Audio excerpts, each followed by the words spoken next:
오늘 우리에게 주시는 하나님의 말씀은 요한계시록 13장 1절에서 18절 말씀입니다.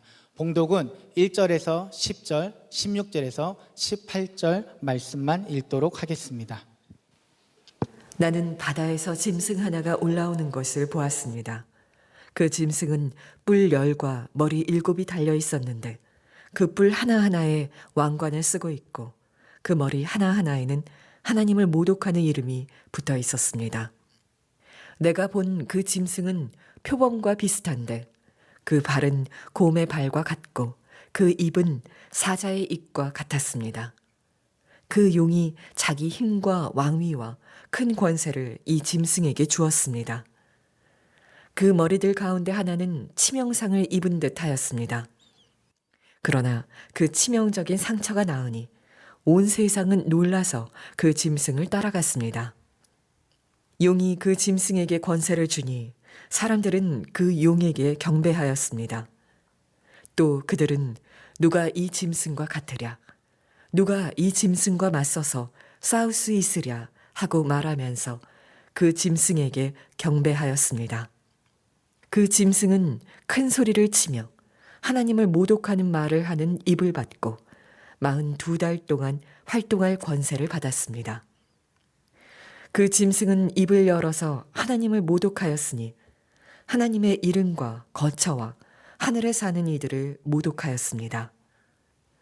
그 짐승은 성도들과 싸워서 이길 것을 허락받고 또 모든 종족과 백성과 언어와 민족을 다스리는 권세를 받았습니다. 그러므로 땅 위에 사는 사람 가운데서 죽임을 당한 어린 양의 생명책에 창세 때부터 이름이 기록되어 있지 않은 사람은 모두 그에게 경배할 것입니다. 귀가 있는 사람은 들으십시오. 사로잡혀 가기로 되어 있는 사람이면 사로잡혀 갈 것이요. 칼에 맞아서 죽임을 당하기로 되어 있는 사람이면 칼에 맞아서 죽임을 당할 것이다. 여기에 성도들의 인내와 믿음이 필요합니다. 또 작은 자나 큰 자나 부자나 가난한 자나 자유인이나 종이나 할 것 없이 다 그들의 오른손이나 이마에 표를 받게 하였습니다. 누구든지 이 표를 가진 사람, 곧 그 짐승의 이름이나 그 이름을 나타내는 숫자로 표가 찍힌 사람이 아니면 아무도 팔거나 사거나 할 수 없게 하였습니다. 여기에 지혜가 필요합니다. 지각이 있는 사람은 그 짐승을 상징하는 숫자를 세어보십시오. 그 수는 어떤 사람을 가리키는데 그 수는 666입니다. 아멘. 하나님의 말씀입니다. 자리에 앉으시겠습니다. 요한계시록 13장은 이 짐승의 수라고 알려져 있는 666이 나오는 유명한 장입니다. 사탄이 자기에게 속한 자에게 이마나 손목에 표를 주는데 666이라는 표를 준다는 거죠. 우리 성도들은 무슨 일이 있어도 어떤 핍박이 있든지 또 어떤 유혹이 오든지 결코 짐승의 표를 받아서는 안 됩니다. 그 말씀을 하는 것이 요한계시록 13장입니다.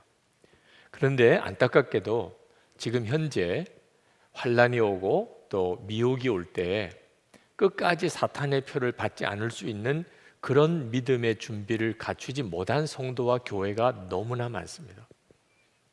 오늘 여기 이 자리에도 그렇습니다. 오직 예수의 신앙이 아니면 마지막 때에 사탄이 성도도 삼켜서 무너뜨리려고 할 때 그때 끝까지 사탄의 표를 받지 아니하고 견뎌낼 수 없습니다. 여러분들은 오직 예수의 신앙을 가지고 있습니까? 지금 주님께서 요한에게 이 요한계시록 13장을 말씀하시는 것은 그와 같은 때를 준비시키려고 하는 것입니다.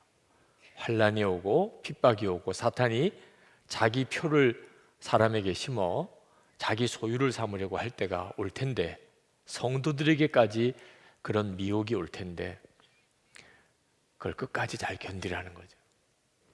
요한계시록 13장에는 짐승이 둘이 나옵니다. 하나는 바다에서 하나는 땅에서 올라옵니다.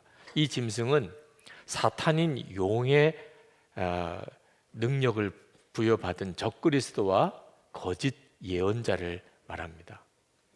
이 바다에서 올라오는 짐승은 머리가 7인데 그 머리마다 하나님을 참남하게 일컫는 이름이 붙여져 있다고 했습니다. 노골적으로 하나님을 비난하고 모욕하는 그런 존재라는 거죠. 그가 예수님의 부활을 흉내냅니다. 거의 죽었다가 다시 살아납니다. 이런 일도 그 적그리스도가 행합니다. 그래서 많은 사람들이 그에게 경배하게 됩니다. 이 적그리스도는 표범이나 곰이나 사자에 비유되는데 그만큼 잔인하고 강하다는 겁니다. 교회와 성도를 무너뜨리고 핍박하는데 그 무섭기가 표범과 곰이나 사자 같을 것이라고 했습니다. 이 짐승은 큰 소리로 하나님을 대적하고 하나님과 하나님이 계신 거처와 그리고 하늘에 있는 이들을 말할 수 없이 참남한 말로 모욕을 하고 그리고 성도들을 이기는 권세를 가지게 됩니다. 이제는 성도들에게 말할 수 없는 환란이 닥쳐오는 거죠. 그때 모든 세상 사람들이 다 그 짐승에게 절을 하고 경배하는데 오직 하나님의 어린 양의 책에 창세기부터 이름이 기록된 자만이 그 짐승에게 절하지 않게 된다는 겁니다. 그러면서 요한이 하늘에서 들려오는 소리를 듣습니다.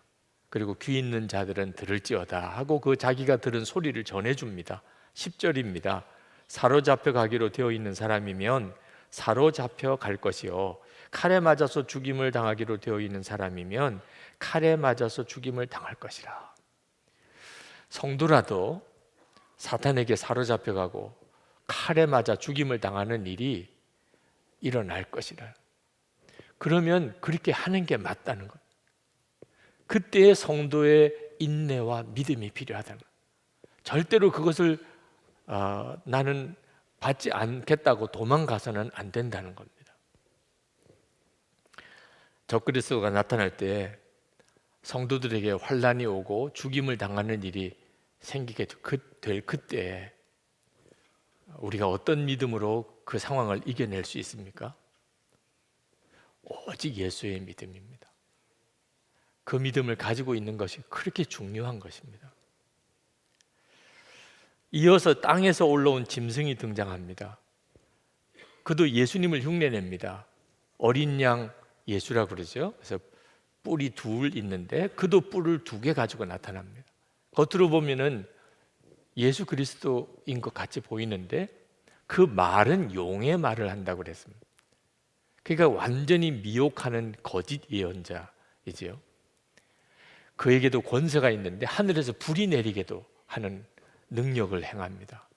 그리고 첫 번째 짐승이 바다에서 올라왔던 짐승이 거의 죽었다가 다시 살아나게 하는 기적을 행합니다. 그래서 사람들로 하여금 다 그 짐승에게 경배하게 절하게 만드는데 만약에 절하지 않는 사람은 다 죽여버린다고 그랬습니다.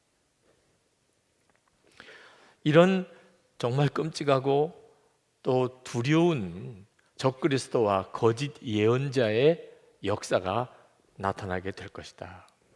지금은 우리는 그 시대라고 말하기는 어렵습니다. 지금 되어지는 일을 보고 적그리스도다 거짓 예언자다 분별하기가 쉽지 않습니다. 물론 어떤 사람들은 저 북한을 향하여 적그리스도의 세상이라고 말하지만 맞는 정말 적용이기도 하겠지만 전 세상이 다 그렇다고 말할 수는 없는 거죠. 역사를 가만히 통틀어 보면 이건 정말 적그리스도구나 그랬던 역사 시절이 분명히 있었습니다. 그러나 이제 마지막 때는 전 세상에 이 일이 벌어지게 되는 겁니다. 우리가 살아가는 동안에 어떤 사람이 그 영을 가만히 분별해 보니까 정말 적그리스도 같구나, 거짓 예언자 같구나, 그런 사람을 우리 주변에서도 봅니다. 노골적으로 하나님을 부인하고 저주하고 모욕하고 믿는 성도들을 핍박하고 그런 일들을 봅니다. 그러면서도 기적 같은 능력을 행하고 세상에서는 떵떵거리며 잘 되는 것 같은. 그래서 우리가 마음에 저 사람이 적그리스도의 영으로 저런 일을 하는구나 이렇게 생각될 때도 있지만 아직까지는 그런 정도입니다. 그러나 이제 마지막 때가 되면 온 세상에 적그리스도와 거짓 예언자가 역사하는 때가 온다는 겁니다. 그때 우리가 이겨낼 믿음, 그래도 사탄의 표를 받지 않을 믿음이 우리에게 있어야 합니다. 1910년부터 1945년까지 36년 동안 우리는 일본의 지배를 받았는데 그때 교회가 무서운 영적인 공격을 당했습니다. 그게 신사참배입니다. 우상을 숭배하지 말라, 절하지 말라 했음에도 신사참배는 우상이 아니다. 그러면서 목사와 장로 교인들에게 신사참배를 강요했습니다. 그때 당시에 한국교회 지도자들, 목사님과 장로님들 중에 무슨 일이 있어도 내가 죽을지언정 나는 우상숭배하지 않을 거다, 이런 확실한 믿음이 준비되어 있지 않았었습니다. 그래서 대부분의 목사와 장로와 교인들이 다 신사참배했습니다. 그분들 중에는 한경직 목사님 같은 분도 계십니다. 그러나 다 그랬던 건 아닙니다. 주기철 목사님 같이 순교할지라도 신사참배하지 않았던 그런 믿음의 사람들, 주님을 배반하지 않았던 사람들이 있었습니다. 여러 순교자가 났습니다. 한국교회가 그때 완전히 무너질 뻔했습니다. 마귀에게. 마귀는 작정을 하고 한국교회를 무너뜨리려고 했습니다.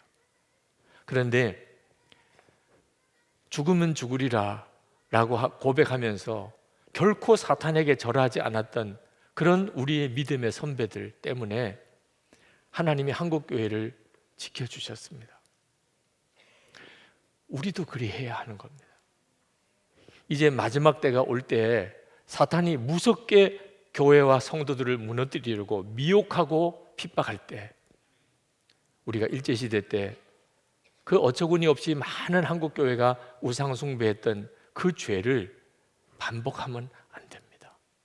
이제는 정말 우리가 준비해야 합니다.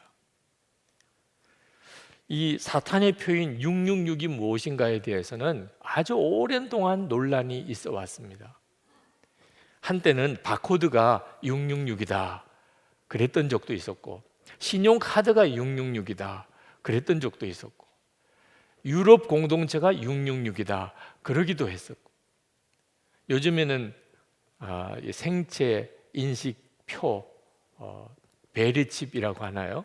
그게 666이다 이렇게 주장하는 이들도 있습니다. 여러분, 그건 정말 논외의 문제입니다. 사실은 정말 쓸데없는 논쟁입니다. 왜냐하면 하나님께서 이 사람이 하나님의 자녀인가 마귀의 자식인가, 그걸 이마나 표에 있는 표를 보고 분별한다는 것은 말도 안 되는 일입니다. 하나님이 도대체 무엇을 보고 하나님의 자녀와 마귀 자식을 구분합니까? 우리의 마음의 중심입니다. 성령의 인을 받은 사람, 그 사람이 예수 믿는 성도입니다. 성령의 인을 받은 사람은 결코 마귀의 표를 받지 않습니다.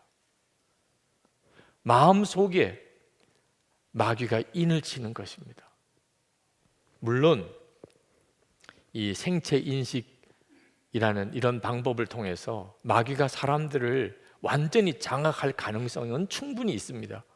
지금도 그런 기술은 다 개발됐다고 하고, 만약에 마귀가 정치적인 경제적인 어떤 세력을 실제로 장악하게 되면 얼마든지 기독교인도 예수 못 믿도록, 만약에 그렇지 않으면 사지도 팔지도 먹지도 못하게 그렇게 만들 수 있는 세상이 될 수 있습니다. 그러나 이 생체 인식 표가 사탄은 아닙니다. 중요한 것은 우리의 마음의 중심입니다. 여러분은 성령의 인을 받은 사람입니까? 이 성령의 인을 받은 사람은 표시가 나게 되어 있습니다. 아무도 모르게 성령의 인을 받을 수는 없습니다. 말이나 행동이나 모든 결정이 성령의 인을 받은 사람은 어쩔 수 없이 그게 드러나게 되어 있습니다. 예수님께서 정말 내 마음에 계신지 저는 한동안 몰랐습니다. 목사의 아들로 자랐지만 예수님이 누구신가는 들어서 배웠는데 그 예수님이 제 안에 계시다는 것은 한동안 몰랐습니다. 그랬기 때문에 저는 오직 예수라고 하는 말이 처음에는 상당히 거슬렀고 너무 부담스러웠고 전혀 기쁨이 아니었습니다. 오직 예수라고 하는 것은 너무 지나치게 생각이 들었습니다. 사람을 너무 얽매는 거라고 생각했습니다. 예수를 믿어도 꼭 그렇게 믿어야 돼? 그런 생각이 들었습니다. 이유는 하나밖에 없습니다. 예수님을 알지만 예수님이 마음에 임하신 것은 몰랐기 때문에 그렇습니다. 여러분들 중에도 오직 예수라고 하는 것이 부담스러운 분이 있으실 겁니다. 이유는 하나입니다. 여러분 이렇게 주일에 교회에 와서 예배는 드리지만 아직도 예수님이 여러분 안에 계신 것은 분명히 모르고 있기 때문에 그렇습니다. 성경은 예수님이 어디 계시느냐에 대해서 너무나 놀라운 말씀들을 하고 계십니다. 예수 믿는 성도의 마음에 예수님이 계십니다. 우리는 질그릇 같은 존재인데 보배이신 예수님을 모시고 사는 사람입니다.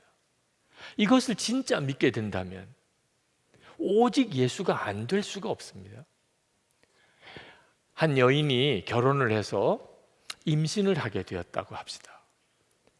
정자와 난자가 합해져서 작은 한 세포를 만들고 그것이 그 여인의 자궁에 착상이 되어지면 그걸 임신이라고 하잖아요. 이렇게 한 아이를 잉태하게 되는 순간에 그 여인의 삶은 완전히 바뀌어지게 됩니다. 온통 그 태중에 있는 아기 생각만 하게 됩니다. 몸가짐도 달라지고 먹는 음식도 달라지고 듣는 음악도 달라지고 다 그 태아를 위해서 하게 됩니다. 감기가 걸려도 감기약도 안 먹습니다. 태아에게 해로울까 봐. 심지어는 맹장 수술을 받아야 되는데 태아에게 해로울까 봐 마취하지 않고 수술을 받았다는 그런 산모 이야기도 들었습니다. 아기만 생각나는 거죠.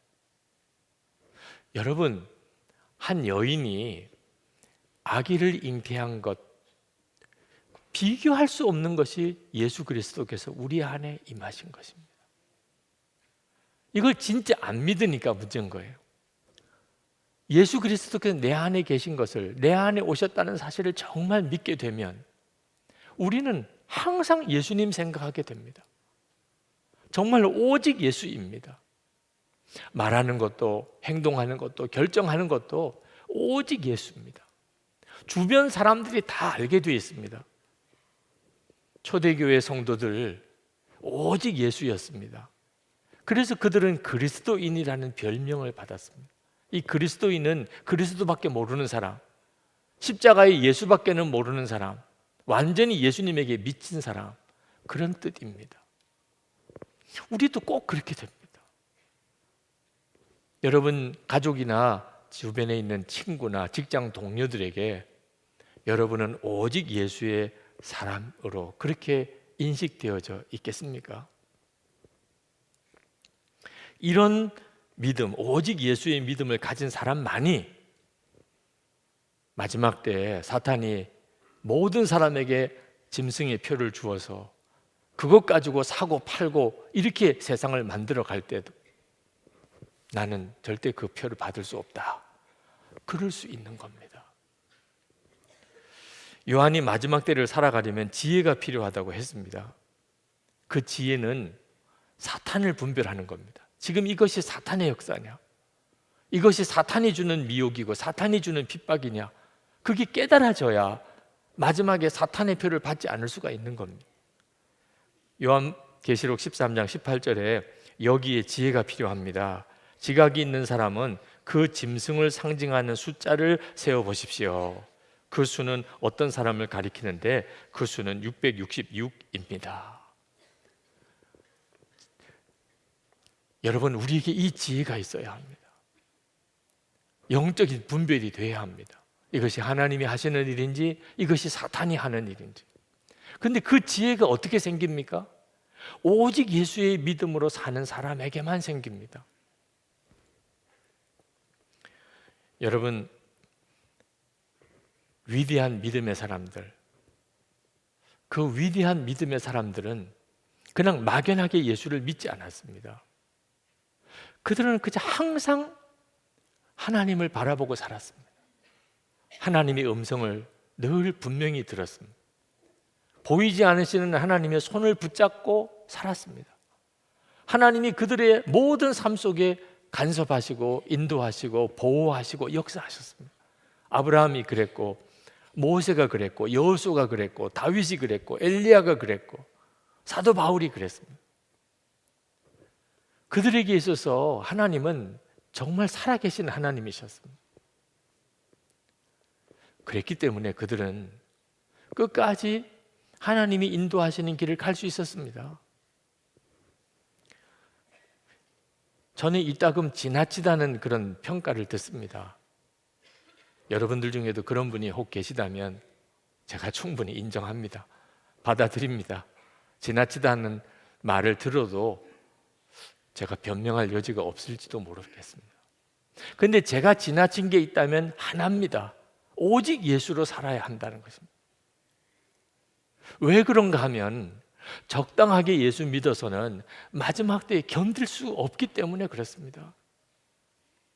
여러분이 예수 믿는 것을 그저 죄 사함 받고 그저 하나님의 자녀가 되어서 이 세상 사는 동안에 이런저런 복을 누리다가 그러다가 죽으면 천국에 가는 것 정도로만 생각하고 계시다면 그건 적당하게 예수를 믿는 겁니다.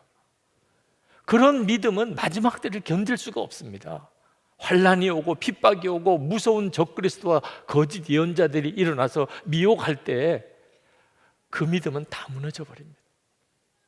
사탄의 표를 안 받을 도리가 없습니다. 지금부터 오직 예수의 믿음으로 살아야 마지막 내가 순교해야 될 때가 오면 순교할 믿음이 생길 수 있는 겁니다. 지금은 순교할 시절이 아닙니다. 지금은 우리가 열심히 일하고 살아야 될 때입니다. 그렇지만 언제까지나 이렇게 편안한 때가 계속 될 거라고 생각하시면 안 됩니다. 예수 믿는 것이 목숨을 걸지 않으면 안 될 만큼 그런 어려운 때가 올 수 있고 그때를 준비해야 됩니다.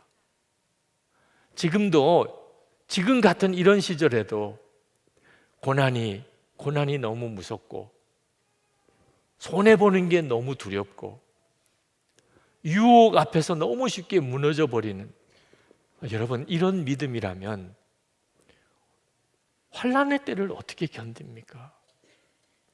그러니 지금 좀 지나치다는 말을 듣는 사람이 사실은 바로 가고 있는 겁니다.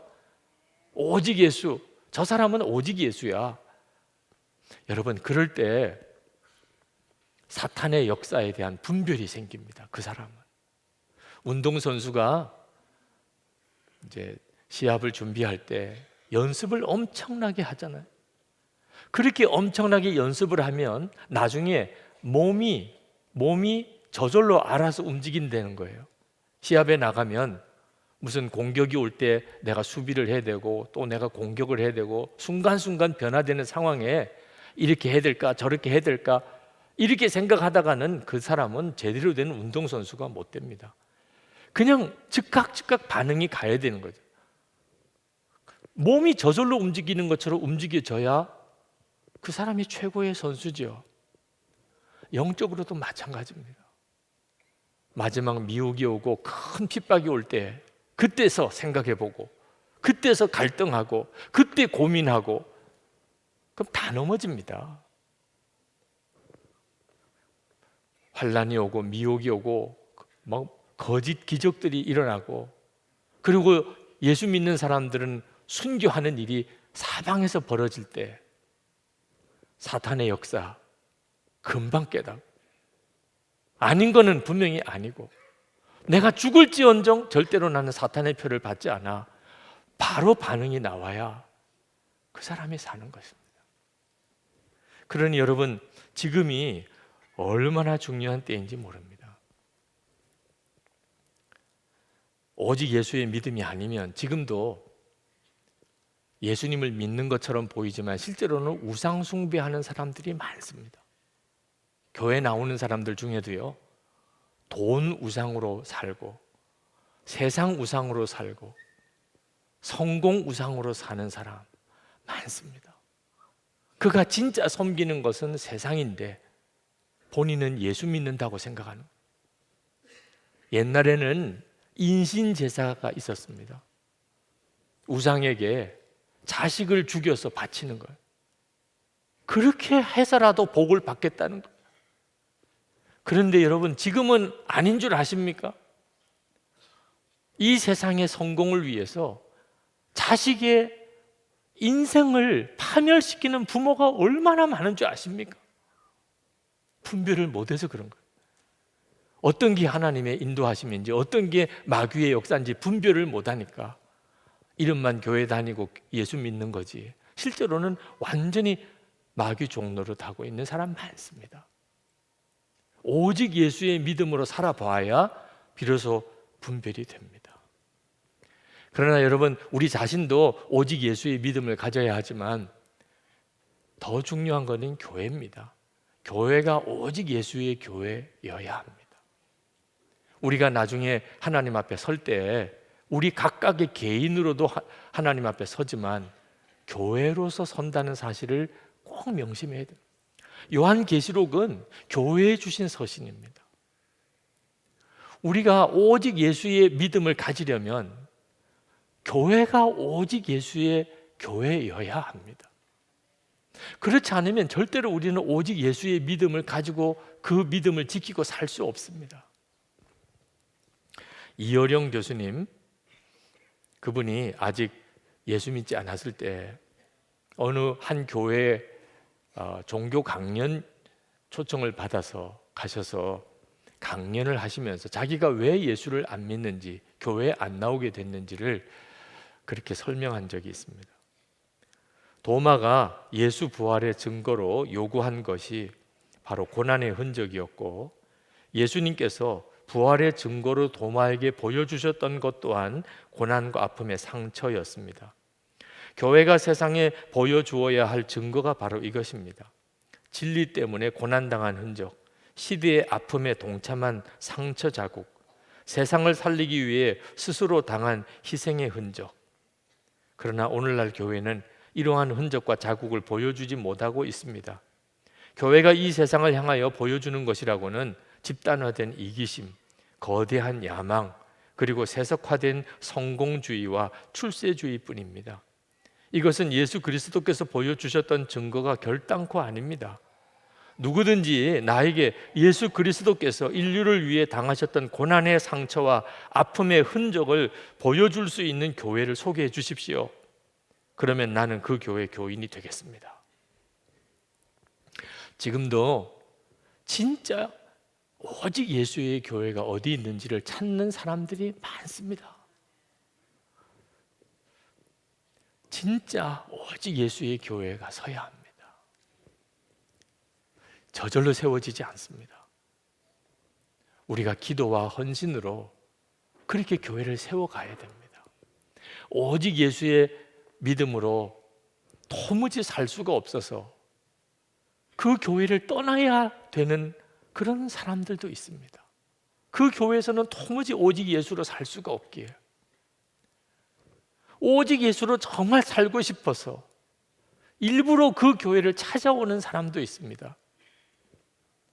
형식적인 신앙을 가지고 있었는데 그 교회에 다녔기 때문에 오직 예수의 믿음을 가지게 되었다. 이런 교회가 되어야 됩니다. 오직 예수의 믿음을 가지고 있는 그런 교인들이 세운 교회는 특징이 있습니다. 밝습니다. 기쁨이 충만합니다. 사랑이 넘칩니다. 정결합니다. 거짓이 없습니다. 무엇보다도 하나 됩니다. 그런데 오직 예수가 안 되는 교인들이 모인 교회는 또 특징이 있습니다. 그렇게 싸웁니다. 그렇게 교만합니다. 그렇게 딱딱합니다. 하나 되지 못합니다. 여러분, 선한목자교회 교인이 되었다고 만족하면 안 됩니다. 여러분의 진짜 교회는 여러분의 속회입니다. 속회가 여러분이 정말 세워야 될 오직 예수의 공동체입니다. 그렇지 않으면 여러분은 교회가 없는 사람이 될 수도 있습니다. 그래서 주일에 그저 한번 드리고 마는 속회, 그저 이름만 내가 속회원이라고 걸어놓은 이런 교인 되지 않으셔야 합니다.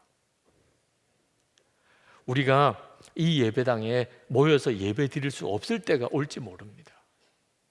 그때는 어떻게 신앙을 지키고 예배 드리시겠습니까? 속회가 있어야 됩니다. 오직 예수의 믿음으로 모인 속회 공동체가 있어야 환난과 핍박의 때에, 미혹의 때에 분별도 되고 믿음도 지켜 나갈 수 있는 겁니다. 19세기에 아주 유명한 미국의 헨리 워드 비처 목사님이라고 계셨습니다.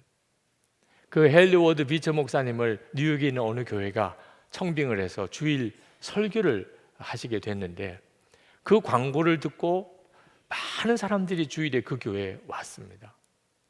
그런데 헨리 워드 비처 목사님이 몸이 갑자기 아프셔서 설교를 하실 수가 없게 됐습니다.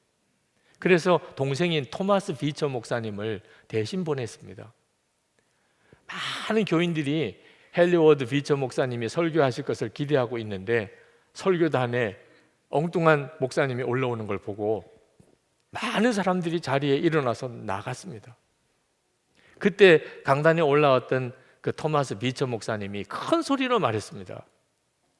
여러분 중에 오늘 헨리 워드 비처 목사님을 예배하러 오신 분들은 빨리 나가시기 바랍니다. 그러나 하나님을 예배하기를 원하여 오신 분들은 자리에 앉아서 예배를 드리시겠습니다. 여러분, 크고 유명한 교회가 마지막 때에 여러분의 영혼을 지켜주는 거 아닙니다. 유명한 목사님의 설교가 마지막 때에 여러분의 영혼을 지켜주는 것도 아닙니다.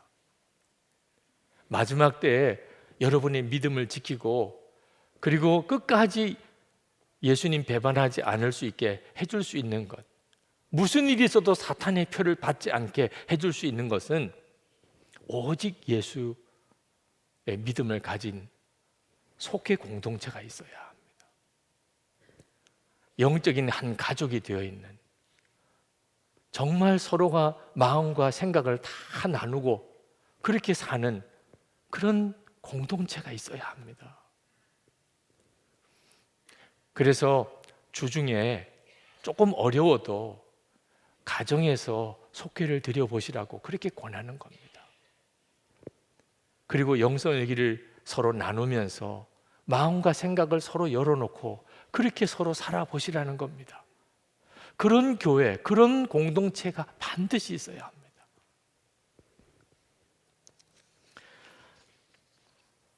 자, 이제부터 오직 예수로 살리라 결단하셔야 합니다.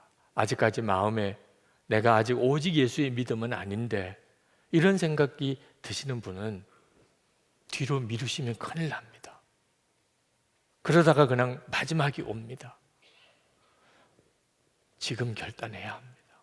주님, 제가 오직 믿음으로 사는 것은 너무 지나치다, 너무 부담된다고만 생각했는데 제가 생각을 바꾸겠습니다. 지금 오직 믿음으로 살지 못하면 마지막 때는 정말 견뎌낼 수 없음을 제가 깨달았습니다.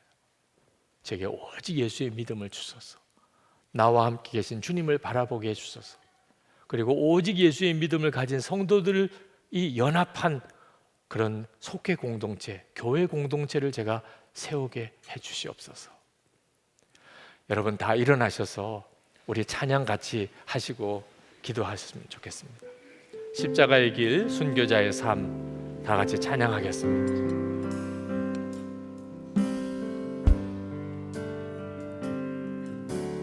내 마음에 주를 향한 사랑이 나의 말엔 주가 주신 진리로 나의 눈에 주의 눈물 채워주소서.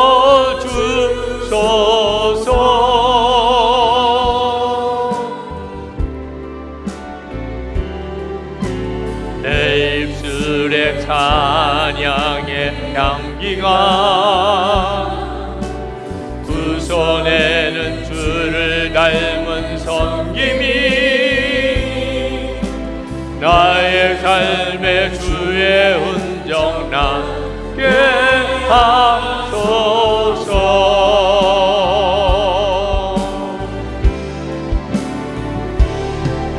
하나님의 사랑이 영원히 함께하리. 십자가의 길을 걷는 자에게 순교자의 삶을 사는 이에게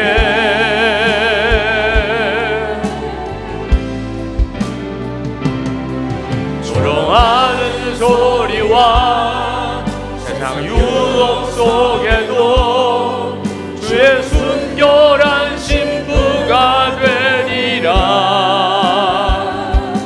내 생명 주님께 드리리. 하나님의 사랑이 영원히 함께하리.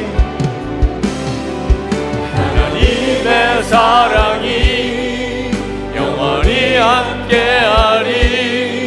십자가의 길을 걷는 자에게 순교자의 삶을 사는 이에게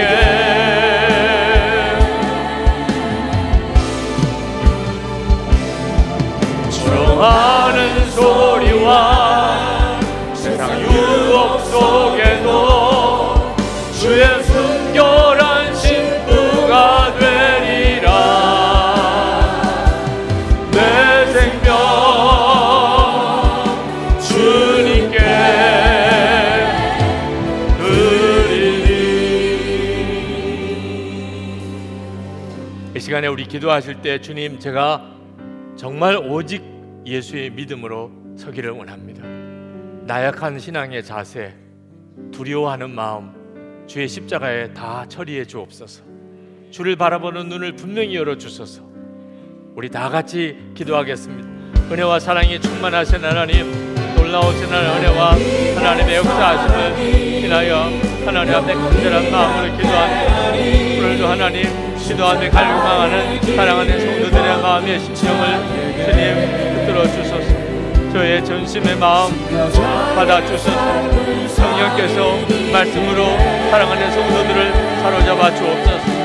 하나님, 주의 손으로 하나님 오늘 시간 깨어 주를 붙들며 의지하며 다시 일어나는 사랑하는 성도들을 세워 주옵소서. 주님의 손으로 그리하시고 흔들리지 아니하시고 변함이 없게 하시고 성령으로 인쳐주시고 주를 바라보는 눈을 열어 주시옵소서. 변함이 하소서. 오직 예수의 교회가 소리해 주소서. 감사합니다. 아버지 하나님, 오늘도 하나님 앞에 전심을 다하여 예배하는 사랑하는 성도들을 주께서 기쁘시게 받으신 걸 믿습니다.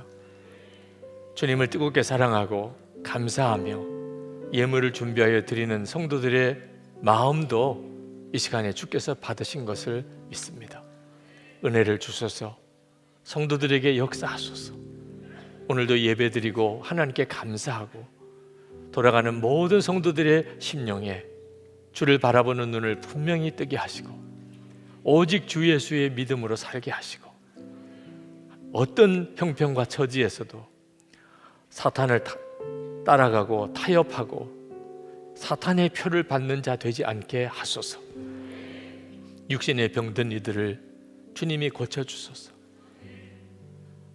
가정 안에 하나님의 은혜가 넘쳐 다 구원받게 하시고 성도들이 기업에 복을 주셔서 주의 일할 힘이 있게 하옵소서. 하나님, 북한에 아직도 억압되어 있는 많은 우리 동족들이 있습니다. 생명의 복음, 자유의 복음이 전해지게 하소서. 억압되어 있는 주의 종들이 있습니다. 김동철 씨, 김국기 목사님, 김상덕 교수, 김학성 교수, 최춘길 선교사님, 김정옥 선교사님, 중국에 있는 온성도 목사님, 이름을 알지 못하는 가운데 지금 말할 수 없는 핍박을 받고 있는 많은 주의 종들이 세계 도처에 있습니다. 주님 손에 속히 풀어주소서. 세계 열방에 나가 복음 전하는 선교사님들, 주님의 손에 다시 한번 사로잡아 주시기 원합니다. 굳굳하게 주님만 바라보며 나아갈 수 있도록 은혜 위에 은혜를 더하소서. 특히 환난 지역, 핍박받는 지역에서 사역하는 선교사님들, 하나님께서 부으시는 심령의 충만한 기쁨과 은혜로 채워 승리하게 하옵소서. 오늘도 주께 나와 예배하고 돌아가는 모든 성도들 위해 주 예수님의 은혜와 하나님의 사랑하심과 성령의 교통하심이 충만히 함께 하시기를 축원하옵나이다. 아멘.